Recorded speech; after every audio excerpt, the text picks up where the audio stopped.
Hey guys, welcome to Homemade and Homegrown.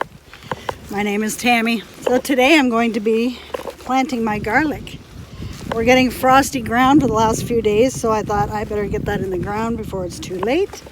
And I thought I'd bring you along with me. We'll see you in a minute.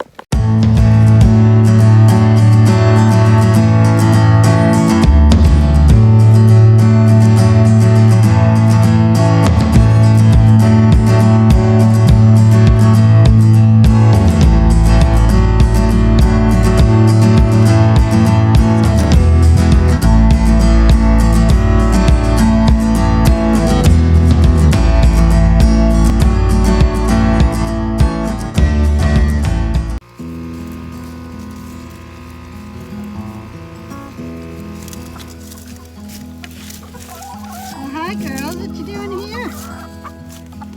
You tilling up the yard? Tilling up the garden for me?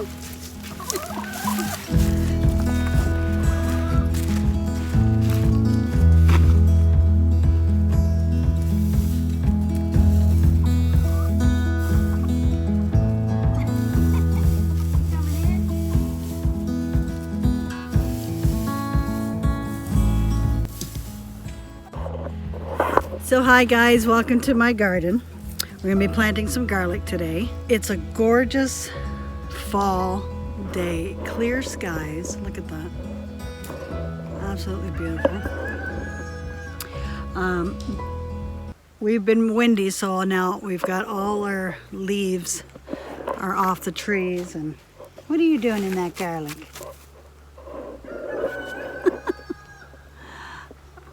What are you doing? That's not for you. It's good for you, but you can't have it. I have to plant it. But no, it's been a beautiful week this week here in New Brunswick. And so, but I need to get this garlic planted before it's too late, because we've been having the single digits now. And where it was double digits last week, I couldn't get it in the ground because it would just sprout. And you're gonna be in my way, aren't you? This is Gabby. This is my garden, girl. I have to plant the garlic in here. I don't need you in here. Yeah, see, she's gonna start. There's nothing in here for you. Yeah, start digging. Unbelievable. I'll have to kick her out in a minute. She's not gonna like me. But this is my second year planting it. I don't think I had great success with the garlic that I did get, because they didn't get really all that big. But I also harvested it too late. Usually your garlic is in the ground for about 9 months, because you're putting it in October and then you harvest it come July. So once you get the flower, like I think it's a scallion. I think it's called a garlic scallion, something like that. Or scallop, or anyway, I'll find that out. You clip that off so that all the energy can go into the bulb, creating the bulb. And then once you've done that, usually around the end of July, beginning of August, you'll start seeing your first leaves starting to brown off. And apparently that's when you are to harvest it. So I didn't do that. I thought that you had to let all the leaves brown off, die off, and then you pluck it. So I didn't do that. So when I went and bought the garlic off of the farmer up the road, I got him to kind of go over the rules of growing garlic. And that's exactly what he shared with me. He said that I harvested it too late, and it was woody, and so anyway. You live and learn, and that's the joys of gardening. There's no such thing as a mistake, because you learn from what you're doing, right? And then you improve every year, so it gets better and better. So this is just a learning curve. But anyway, I won't keep you. Let's get planting some garlic. So as you can see, I've got 2 onions here. I'm actually going to pull them. They ended up in the garlic bed. I don't know how, but they did. Okay, so you're to plant your garlic clove 3 to 4 inches down and 6 inches apart. So you plant the flat side down and the pointed side up. So plant it like that. In well drained soil that is got some good compost in it, and this has in the last couple of years. It's been aging well, about 6 inches apart.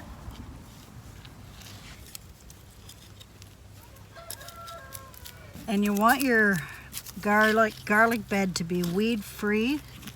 They don't need extra competition for nutrients in the ground, so if you're going to plant garlic, make sure it's weed free and by itself. Just like so. And come May, you'll start seeing it come up. So Joe's changing the tires, putting the winter tires on everybody's vehicles. So that machine you hear in the background is his air compressor. So what I'll do is I'll get these all planted in here, and I'll bring you back for the next step, which really is just covering them with the straw.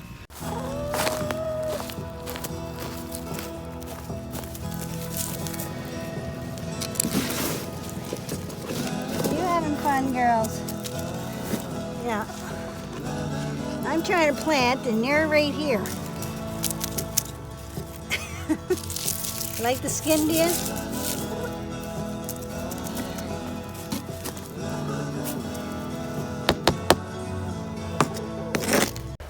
As you can tell, I've got some company with me, trying to help me. Anyway, so I've got the bed planted. So now what I'm going to do is I'm going to pull back the straw. You can use straw or, leaves, wood shavings to mulch it down for the winter, to put it to bed for the winter, as they say. So, but either way is fine. So that's what I'm going to do. I'm going to pull this back and put it back over onto the bed. Okay, girls, you're going to have to get out. Out, out, out.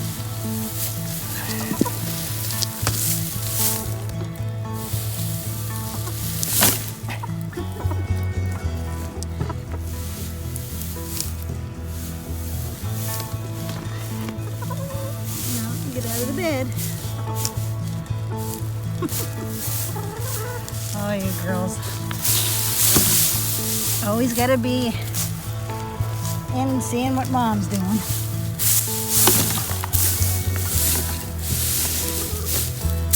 So put a good amount down. This will insulate it for the winter.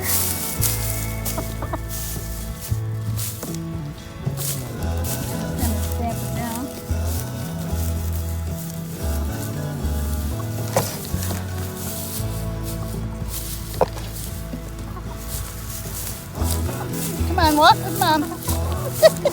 Walk with me. Stamp it down. Stamp it down.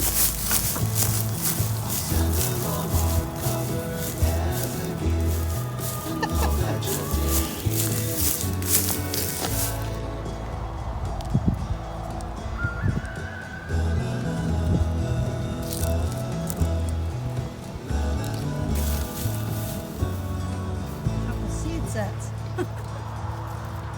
Oh boy. I'll have to get more straw for this bed. I wasn't going to put them here, but I was actually going to put them over at the other garden. And I forgot that Joe was going to be putting up another, like a carport shed. So I can't put them there. Look at the size of that one. That's huge. That should be my best one next year, I hope. Also, I found out too that before you eat your garlic, it should cure 4 to 6 weeks. So So you pull them out, let them hang, and then 4 to 6 weeks later, then you can eat them. And that way they're fully mature and they're getting the full taste of what they are. The first one I planted is more of a milder garlic, so we'll see what that one does for next year. I got a weed right here, so if you see a weed, yank it out. Ugh.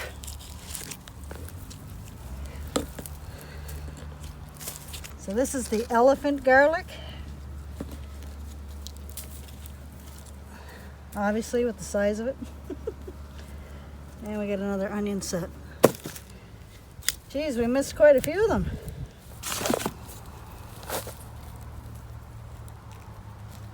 So pointed side up. The guy did say stamp them down, so I'll do that too, I guess. So I don't think I got enough to fill this whole bed. Yeah, and I think I underestimated how many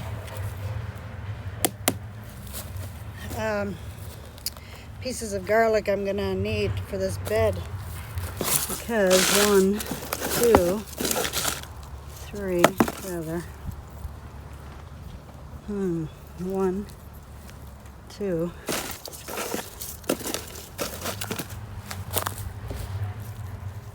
3, 4. And that one I can't even separate. It's huge, so I'm going to plant it just the way it is. Go there. You go there. You go there. Well, maybe. Go there. That's the big one. I think I might have 1 or 2 left here. Oh my gosh, just the right amount. I've noticed that a lot more people are looking into homesteading and going back to the what I would call the good old days. I think that is so awesome. If you're somebody who's either just getting started, like us, like this is our 3rd year, so next year will be our 4th year of actually homesteading and growing our food and raising chickens for meat and eggs. If this is going to be your first time, or you're really thinking about it but don't know what to do or where to start, don't be afraid to ask questions, because everybody starts differently, and depending on your, the budget that you have, and you don't have to have a whole lot of experience. Just learn to start, plant something. You'd be surprised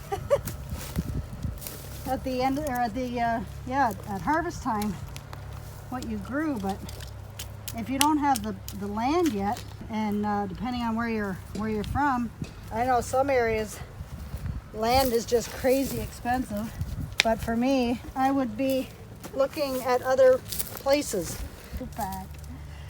where it's cheaper, especially with the way things are going right now. It's getting kind of wacky, isn't it, girl? You getting wacky?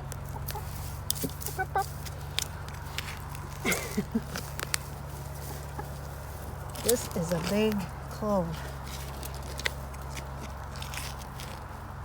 Did I find a worm for you? Yeah? Because I knew where we came from in Ontario, Canada, there was no way we would have been able to get out of there. Okay, I need you to get out. Anyway, the prices of land in Ontario is crazy. To have an acre of property, you're looking at, well, now this is going back, I've been here 14 years now, I think. Yeah, it's going to be my 15th year being back here in New Brunswick. But at that time, I think an acre was going for like $250,000. And I wouldn't doubt that it's probably double, if not tripled now. Stamp it down for me, girl. But yeah, so we knew that, my husband and I knew that if we were gonna try and get out into the country, there'd be no way we could do it in Ontario. We couldn't afford it. So that's why we picked up and left. And came here to get what I call a clean slate. There. 2 boxes, garlic. I'm trying to remember the name of this variety, but I'll post it there. But I know this one's elephant. That's a given due to the size.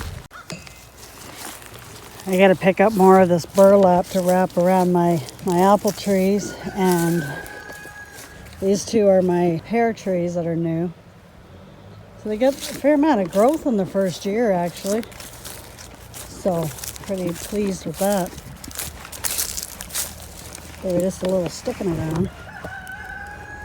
So I have to wrap them up. And up there, that's the new coop that we built. If you didn't see that video, go back and check that out. California style coop. I love it. But I got Joe to get some tarps and wrap it around so that the snow doesn't go inside. So we're just winterizing them right now too. So yeah, we wrapped it all the way around. Keep them nice and cozy for the winter.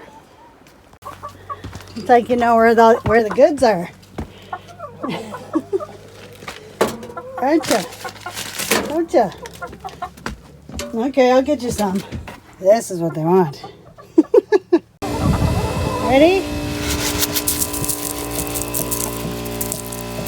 Don't worry, you'll get some too.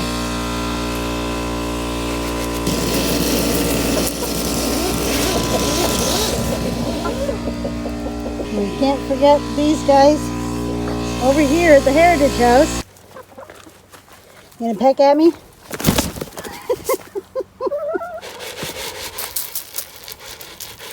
Cool it, Roscoe. Cool it. Put it in the yard.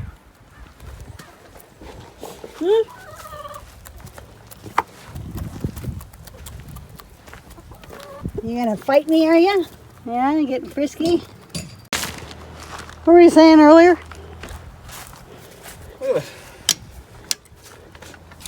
That nut's stripped completely. I put on 3 sizes too small already. Completely stripped it. Oh my god. And now I'm trying to drill the thing out so I don't wreck the thread. And, oh, man. That sucks. Yes, it does suck.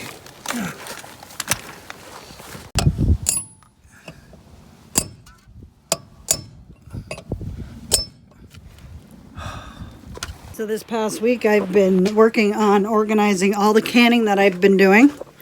So I'll bring you down to the cellar. So the lighting isn't going to be the greatest, but we'll do the best we can. This year has been my first year canning, whether it be water bath canning or pressure canning. So I learned a lot this year, and I am so grateful that I took the next step in preserving my own food that I've grown in the garden. So all the food that you see here is grown in the garden except for the apples that I made into applesauce and apple pie filling. So, oh, and the peaches. So I didn't grow peaches. I had to buy them from a farmer, so I did do that. But anyway, so we'll bring you through the best I can. Yeah, it's too dark. I did some caramel onion. And excuse the mess in the background. This, like I said, I'm directly under my house. But anyway, I did some caramel onions not too long ago, just this past October. So they're going to be good. There's my peaches in light syrup. Love peaches. I'm just trying to put the jar in the light for you. Potatoes. I did buy a couple bags of potatoes when I was just starting to learn before I could harvest my potatoes. So, did that. I did a ton of crushed tomatoes. And as you can see, I did not worry about the seeds. We don't care about that, but you can always get a machine that separates the seeds. Then I made some homemade pizza sauce, because I had 100 and, what was it? I think it ended up being 120 tomato plants. So I was able to make quite a lot. One thing I didn't get started though was ketchup, so I'll do that next year. But the pizza sauce, but Joe thought that was just the best sauce he had ever tasted. So I have never done that before. Oh yeah, and then I bought some navy beans, so I didn't grow them. So I canned just plain navy beans. And I did can some of them for baked beans. That's in the other room. But I also made homemade barbecue sauce as well. And I did do some of the videos on my channel, so you can go back and check them out. Got some pumpkin here. That was good. That was a good learning experience. And I also made some of my own tomato soup. More potatoes. I did buy a few cans of peas because my peas didn't do well this year. So I bought a few cans of those. And a few cans of mushrooms and stuff like that. But I went to the store, went to Costco and Walmart and bought some more like spices and things like that. So I've got them on the go. And I didn't, believe it or not, harvest or can tomato juice. So I bought some of that. Let's go where it's a little bit more lighted. So in this container is, actually I pulled it out, but it was going to be flour, rice, baking soda, and sugar. But now, open says me. Now I got to put them in jars as well. But I've got a bag of stevia there, baking soda, a few boxes of stovetop crackers, and 2 bags of sugar. But I haven't put them in the containers yet. Okay, so also I bought kidney beans, and I got a bunch of them canned. We like to put that in our chili. We processed some chickens, so I made my own chicken bone broth. That's really turned out really good. So I can't wait to cook with that. These are the peas that I did end up getting. So I did get 3 quart size of peas from my garden. That was the best I could do there. But that's okay. Salsa. I made lots of salsa. Turned out really good. Quite a few jars here, so that's all salsa, but there is more in my other room. This is the applesauce. Now, I could probably say I grew them, only for the simple fact that it was a wonderful blessing. I was rooting through, going around my property along the edge, and I didn't realize that we had apple trees at the far end. What happened, the reason why I went there was because there was a commotion with the girls, the chickens, and I thought that they might have been getting attacked. So I ran down to where they were at and then started searching for them in the bush. And there's overgrown because we haven't tended to that area at all since we've been here. So, but we plan on doing that. So, but the girls go in there and they root through all the like leaves and stuff like that. I get rooting around and trying to look for them, and I'm noticing all these apples on the ground, and I'm like, what? So I picked up an apple that looked perfectly fine. I wiped it down and took a bite of it, and it was so sweet. And I looked up, and that's when I saw all these apples, and they were big, giant apples, like probably the size of my hand. So I just thought God was blessing me with another thing to try canning. I ended up making applesauce, and then I made apple pie filling. I felt so blessed. It was just wonderful. And then I bought a few cans of cherry pie filling and lemon pie filling and pineapple. I know you can't see it back there, but anyway. And yes, I cheated and bought a few of these just for the beef. And then I bought some oil. So I went to the store and I bought some peas and canned these guys. And I think I did a video on that too. So last year we had bought a quarter of a cow, and we didn't get all the all the ground beef ate up yet, so I wanted to get that out of the freezer. So I canned up some ground beef to get that preserved, and yeah, so that was cool. Okay, so then in these buckets I've got flour. So there's two things of flour here. Sorry for the lighting. 2 things of flour, and then or is it 3? 3 things of flour and 2 things of rice. One was long grain rice, white rice, and one was brown, and then there's down at the bottom is another flour, a different type of flour.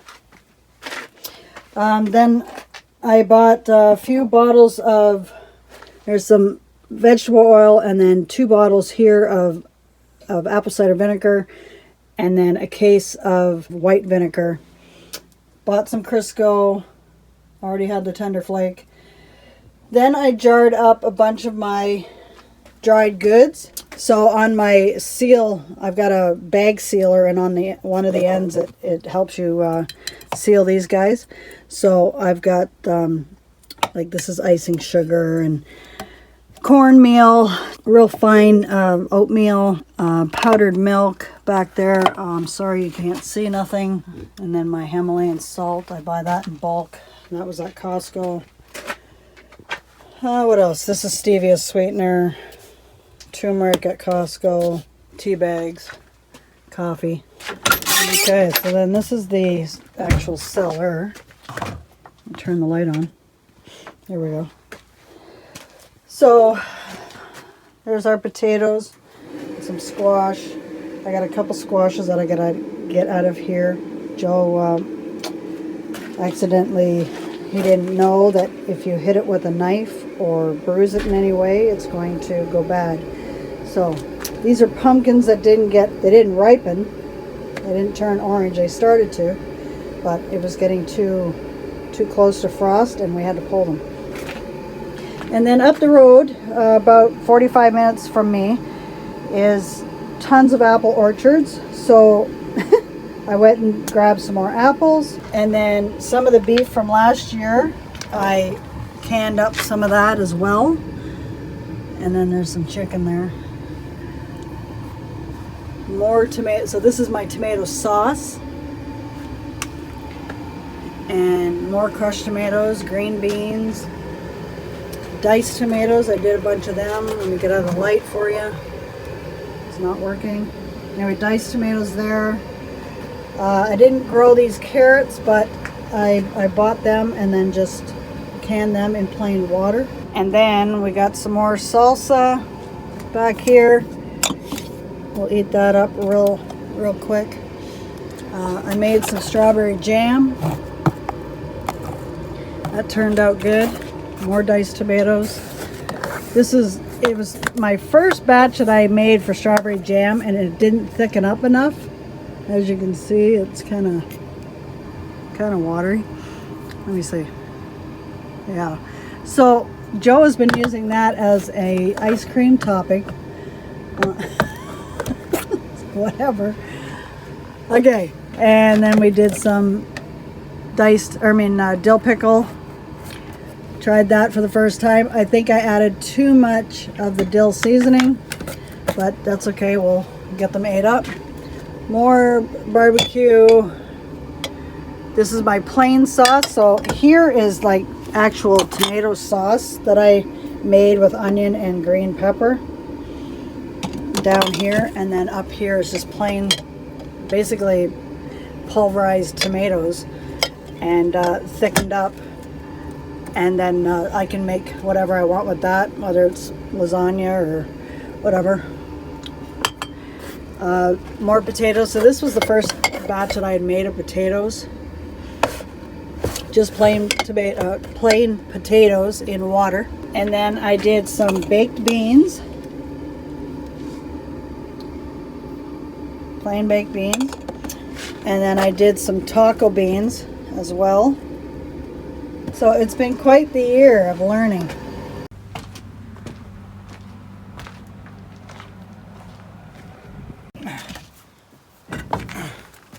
they're out for summer. There's no tread on them. You can throw them right out. Oh, I cannot.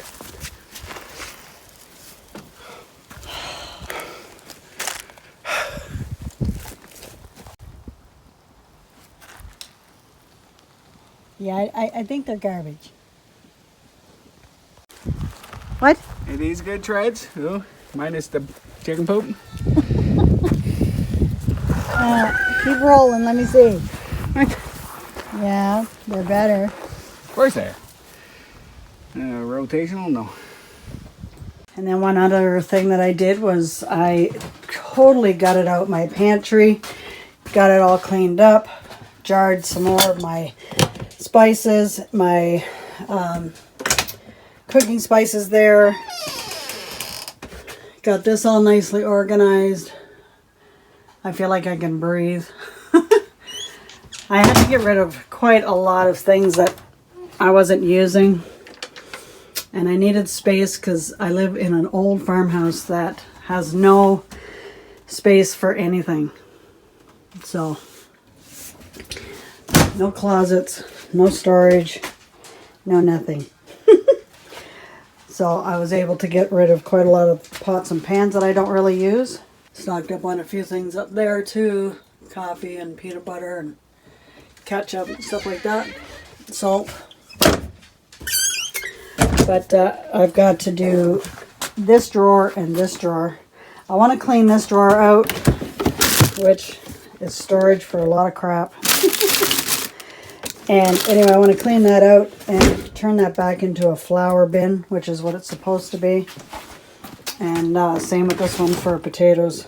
That's where we've been hiding the cereal. But anyway, I got this all nicely organized and I feel like I can breathe.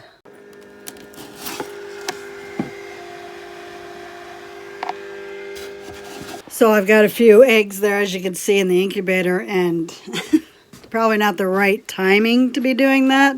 But because of the big loss that we had this year, I wanted to get on top of the new layers so that come springtime, they'll already start laying.